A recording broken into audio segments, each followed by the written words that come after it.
विक्रम तथा बेताल की अंतिम कहानी। विक्रम बेताल कहानी भाग 25। बेताल 25वीं कहानी। योगी राजा को और मुर्दे को देखकर बहुत प्रसन्न हुआ।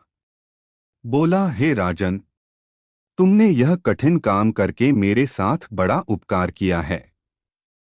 तुम सचमुच सारे राजाओं में श्रेष्ठ हो। इतना कहकर उसने मुर्दे को उसके कंधे से उतार लिया और उसे स्नान कराकर फूलों की मालाओं से सजाकर रख दिया।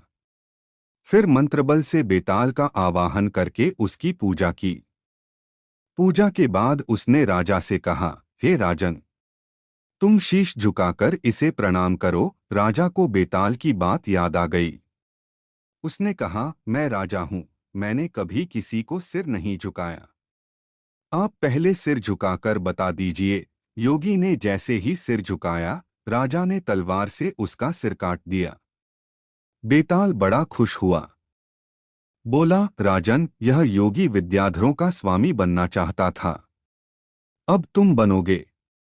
मैंने तुम्हें बहुत हैरान किया है। तुम जो चाहो सो मांग लो। राजा ने कहा, अगर आप मुझसे खुश हैं तो मेरी प्रार्थना है कि आपने जो 24 कहानियां सुनाई वे और 25वीं यह सारे संसार में प्रसिद्ध हो जाएं और लोग इन्हें आदर से पढ़े। बेताल ने कहा, ऐसा ही होगा। ये कथाएं बेताल 25 के नाम से मशहूर होंगी और जो इन्हें पढ़ेंगे उनके पाप दूर हो जाएंगे। यह कहकर बेताल चला गया। उसके जाने के बाद शिवजी ने प्रकट होकर कहा, राजन, तुमने अच्छा किया जो इस दुष्ट साधु को मार डाला।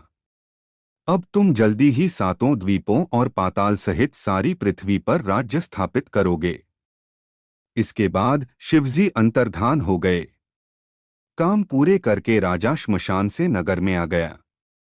कुछ ही दिनों में वह सारी पृथ्वी का राजा बन गया और बहुत समय तक आनंद से राज्य करते हुए अंत में भगवान में समा गया।